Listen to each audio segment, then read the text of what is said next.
cara bijak mengatur keuangan. Karena yang terpenting bukanlah seberapa besar pendapatan kita, tapi yang terpenting adalah bagaimana kita bisa memanage income kita atau pendapatan kita. Karena percuma kalau income besar tapi tidak bisa dikelola dengan baik, ya akhirnya habis juga gitu. Namun kalau misalnya mungkin income-nya belum besar, tapi kita bisa mengelola dengan baik, dengan cara seperti itu justru kita bisa mendapatkan aset, mendapatkan hasil investasi, dan lain-lainnya. Dan ketika kita mampu untuk mengelola uang yang belum besar, itu kita akan dipercaya untuk uang yang jauh lebih besar. Nah, maka dari itu kuncinya adalah bukan dari seberapa besar income-nya, tapi bagaimana kemampuan kita untuk bisa memanage income tersebut. Kesalahan banyak orang adalah terkait manage keuangan. Kesalahannya itu sederhana. Ketika dapat uang, habis dipakai. Misalnya, let's say dia dapat income 7 juta per bulan. Dapat 7 juta per bulan, habis. Income-nya naik, mendadak dia langsung, oke, saya mau nyicil iPhone. Oke, saya mau nyicil kendaraan. Oke, saya mau nyicil hal-hal lainnya. Mendadak ketika income-nya naik, pengeluarannya pun ikut naik. Jadi tidak ada yang diinvestasikan. Dan mungkin ketika income-nya udah sampai 20 juta, dia malah tetap nyicil-nyicil yang makin mahal, sampai akhirnya tidak ada yang tersisa untuk diinvestasikan. Itu adalah kesalahan yang paling umum. Ketika saya mempelajari pola-pola orang kaya, ternyata mereka memiliki cara memanage keuangan yang berbeda dengan orang yang tadi saya share. Orang-orang kaya ternyata ketika income-nya naik, gaya hidupnya tetap sama seperti saat ini. Tetap sederhana, makannya tetap sederhana, tetap biasa aja. Handphonenya selama masih bisa dipakai, ya dipakai aja, nggak perlu ganti yang bagus-bagus, yang mewah-mewah, yang penting fungsional. Jadi ketika income-nya naik, gaya hidupnya tetap, dia memiliki selisih uang yang makin banyak untuk bisa diinvestasikan. Dan ketika dia gulung lagi, diinvest lagi, itulah yang membuat dia menjadi tambah kaya dan tambah kaya. Karena dia belikan aset, ada dapat duit dia belikan aset, sampai akhirnya aset tadi menghasilkan income sendiri. Misalnya contoh, sampai akhirnya dia punya properti yang disewakan sehingga dia bisa mendapatkan income dari sana, dan passive income tadi itu yang justru membiayai kehidupannya dia, dan itulah yang ideal. Jadi bukan seberapa besar income kita, tapi bagaimana kemampuan kita manage uang. Bukan berarti tidak penting. Meningkatkan income itu penting, tapi sebelum itu, mulai dari sekarang kita harus mulai membiasakan manage uang dengan bijak, memanage uang dengan baik. Setelah itu kita sudah latih, udah menjadi bagian dari diri kita, baru kita masuk ke step yang selanjutnya, yaitu adalah bagaimana meningkatkan income kita. Dan pada podcast kali ini saya akan share tentang bagaimana sih cara bijak untuk mengatur keuangan.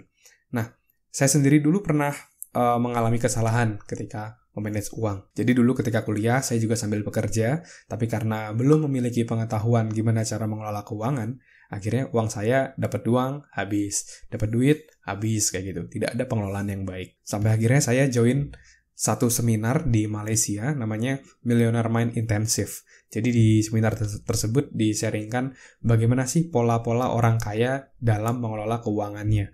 Bagaimana dia menyisihkan, bagaimana dia mengatur keuangannya, membagi income-nya, sehingga dia bisa membagi dengan bijak dan membuat dia menjadi jauh lebih kaya. Nah, jadi ketika dapat uang, kita harus disiplin untuk menyisihkan, ya. Jadi kita menyisihkan bukan menyisakan. Kalau kita memiliki prinsip, oke lah nanti kalau ada sisa saya sisakan, cenderung nggak ada sisanya gitu ya. Tapi kalau kita dari awal dapat duit langsung kita potong, kita pajak untuk diri kita sendiri untuk investasi, kita pasti akan memiliki dana tersebut untuk diinvestasikan. Nah, lalu ketika dapat duit, bagaimana sih cara pembagiannya yang ideal yang saya pelajari dari seminar tersebut, yang saya terapkan juga terus gitu ya. Ketika saya praktek, akhirnya semenjak itu saya dapat duit langsung disisihkan, sampai sekarang itu juga sudah menjadi habit saya. Jadi ada 6 jar atau 6 pundi-pundi yang harus kita pisahkan ketika kita mendapatkan uang. Jadi ketika dapat uang langsung disisihkan ke 6 pos atau 6 pundi-pundi ini ya. Anggapannya jadi anggapnya 6 rekening lah kayak gitu ya. Jadi pembagiannya seperti apa? Jadi ketika dapat uang langsung di awal 10% itu untuk disumbangkan atau disedekahkan. Karena kita tahu bahwa pasti ketika apa yang kita dapat dalam hidup pasti itu juga ada proporsi dari orang lain kayak gitu. Jadi kita bisa giving back juga untuk terkait income yang kita dapatkan. Lalu yang kedua adalah kita sisihkan untuk satu yang namanya post financial freedom. Jadi 10%-nya itu kita investasikan yang dananya tidak akan kita ambil sampai nanti kita pensiun. Jadi anggapannya itu adalah dana pensiun kita. Dan untuk yang dana pensiun ini boleh tuh dimasukkan ke dalam instrumen-instrumen investasi seperti properti atau saham atau apapun. Tapi itu tidak boleh diutak-atik sampai nanti pensiun. Lalu yang ketiga adalah terkait post edukasi. Jadi kita juga harus terus bertumbuh, kita harus terus belajar. Jadi ada 10% untuk ikut seminar, untuk beli buku, untuk terus ikut webinar, ikut kursus, dan lain-lainnya. Karena kita harus terus berkembang juga sehingga kita bisa mendapatkan uang yang jauh lebih banyak. Itu membutuhkan edukasi. Kita nggak akan bisa bertumbuh, misalnya jadi jauh lebih sukses, jadi jauh lebih kaya kalau kemampuan kita atau pengetahuan kita segitu-segitu aja. Jadi pastikan kita juga harus terus bertumbuh. Lalu yang keempat adalah emergency fund. Emergency fund ini adalah dana darurat. Nah, ini yang penting juga karena terutama selama masa pandemi ya, pandemi tahun 2020, itu banyak orang yang melupakan untuk memiliki dana darurat. Akhirnya ketika ada pandemi bingung, waduh, mendadak ada potongan ini, potongan itu, mendadak income-nya belum bisa mencukupi gaya hidup dari dia pada masa pandemi itu. Nah, itulah pentingnya dana darurat. Itu kita minimal memiliki 6 bulan. 6 bulan gaya hidup kita harus memiliki dana tersebut. Jadi, misalnya contoh, Anda membutuhkan sebulannya untuk hidup 3 juta. Itu berarti Anda harus memiliki dana darurat senilai 18 juta untuk membuat Anda bisa hidup dengan lebih tenang dan untuk menghadapi masa-masa kalau ada pandemi atau hal-hal lain yang tidak diharapkan. Selain itu, emergency fund ini juga bisa teman-teman masukkan ke asuransi. Jadi untuk jaga-jaga, untuk jika ada hal-hal yang tidak diinginkan terjadi, Anda juga bisa di backup dengan asuransi. Jadi bisa dipertimbangkan juga untuk membagi emergency fund Anda untuk dimasukkan ke dalam asuransi. Lalu yang kelima adalah toys atau play ya. Jadi untuk bersenang-senang. Jadi kita menyisihkan juga 10% untuk kita bersenang-senang. Untuk kita membeli apa yang kita mau, untuk membeli apa yang kita suka. Nah, itu kita juga memiliki bagian 10% dari sana. Lalu pertanyaannya bagaimana kalau misalnya dari manajer tadi dari 10%-nya itu belum bisa membeli apa yang kita mau. Misalnya teman-teman mau membeli PS5 tapi saat ini proporsi 10% dari income belum bisa membelinya. Terus apa yang harus dilakukan? Nah, teman-teman bisa melakukan satu yang namanya bersabar atau menabung dulu sampai uangnya cukup untuk membeli PS5 tadi. Jadi anggap aja, oke, di bulan Januari masih belum bisa. Ya udah di bulan Februari ditambahin lagi, bulan Maret, bulan April, bulan Mei misalnya udah cukup. Nah, harus dibelikan PS5 tadi.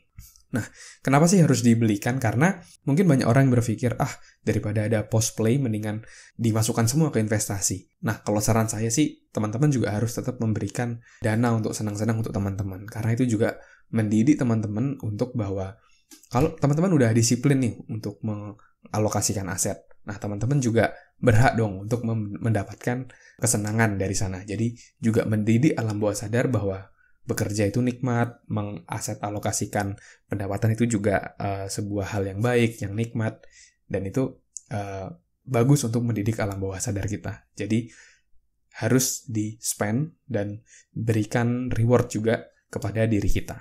Lalu yang terakhir adalah living expense ya. Jadi 50% itu adalah sisa dari income kita, dan 50% adalah dari living expense. Dan ini adalah kebutuhan kita sehari-hari, itu adalah sebisa mungkin 50% dari biaya hidup kita. Jadi untuk makan, untuk tempat tinggal, untuk pulsa, dan lain-lain, itu kita sebisa mungkin 50%. Dan kalau misalnya teman-teman saat ini, 50% terlalu kecil, kayak gitu. Nah, salah satu yang bisa dilakukan adalah teman-teman hidup lebih sederhana, kayak gitu ya. Makannya misalnya biasanya di restoran seminggu bisa 3 kali, 4 kali, nah dikurangin hanya sekali, 2 kali. Jadi teman-teman mulai mendisiplinkan, oke? Disiplinkan sehingga teman-teman mempunyai proporsi uang untuk diinvestasikan, untuk dimasukkan emergency fund, untuk teman-teman mengikuti seminar, untuk meningkatkan diri, dan lain-lainnya. Tapi tetap harus ingat bahwa kalau kita menyederhanakan hidup, itu kita pasti terbatas gitu.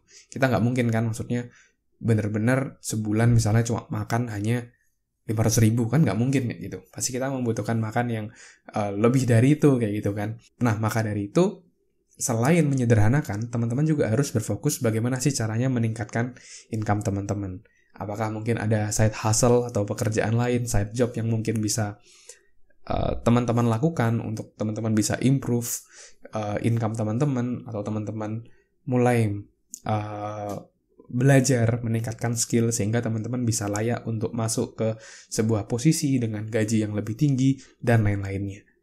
Oke, jadi meskipun teman-teman menyederhanakan, tapi teman-teman juga harus tetap fokusnya adalah meningkatkan income juga. Jadi itu akan menjadi gabungan yang sangat baik, dimana ketika teman-teman memiliki kebiasaan memanage uang yang rapih, yang disiplin, plus digabungkan dengan income yang besar, itu akan menjadi penggabungan yang sangat luar biasa sekali. Tapi kalau teman-teman masih belum terbiasa untuk manage uang, nah teman-teman mulai sekarang, mulai bulan ini, mulai tahun 2021 ini, itu mulai disiplin dalam mengelola keuangan, dibagi-bagi sesuai proporsinya, dapat duit langsung dibagi seperti itu ya. Dan sambil terus meningkatkan diri, mencari peluang, dan lain-lainnya dengan cara yang halal dan positif tentunya, sehingga teman-teman akan mendapatkan income yang jauh lebih besar. Dan kalau ada income yang lebih besar, itu berarti kita akan memiliki lebih banyak uang untuk diinvestasikan. Oke, mungkin itu dulu sharing dari saya teman-teman tentang mengelola keuangan, bagaimana kita bisa manage keuangan kita, dapat duit langsung dibagi seperti itu ya, teman-teman bisa membuka rekening, misalnya beberapa rekening untuk teman-teman transfer untuk dibagi, atau mungkin ada aplikasi keuangan yang bisa langsung membagi income kita menjadi beberapa pos. Ada pos untuk toys, ada pos untuk edukasi dan lain-lainnya. Mungkin ada, teman-teman bisa searching. Atau yang paling manual adalah dengan menggunakan amplop. Ini yang paling old school sekali. Jadi dapat duit langsung dimasukin amplop sesuai dengan proporsinya masing-masing. Ini cara paling old school kayak gitu ya. Oke, thank you teman-teman sudah mendengarkan podcast kali ini. Semoga bisa bermanfaat dan bisa memberikan inspirasi.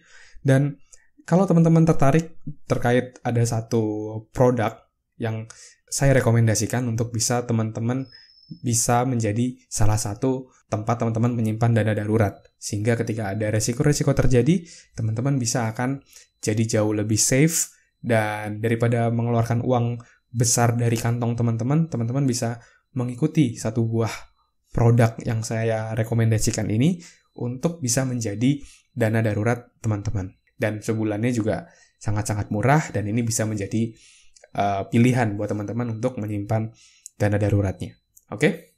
Kalau teman-teman tertarik, teman-teman bisa silakan DM saya di Instagram di @andreasbordes. Kita bisa ngobrol di sana dan saya bisa share apa sih produknya yang bisa menjadi tempat teman-teman menyimpan dana darurat, sehingga ketika ada risiko terjadi, teman-teman akan di backup tanpa harus mengeluarkan uang dari kantong teman-teman sendiri. Oke? Thank you teman-teman sudah mendengarkan podcast kali ini. Kita bisa connect juga di Instagram. Jangan lupa teman-teman bisa follow @andreasbordes dan kita bisa ngobrol di sana. Oke? Thank you teman-teman. Sukses selalu buat kita semua.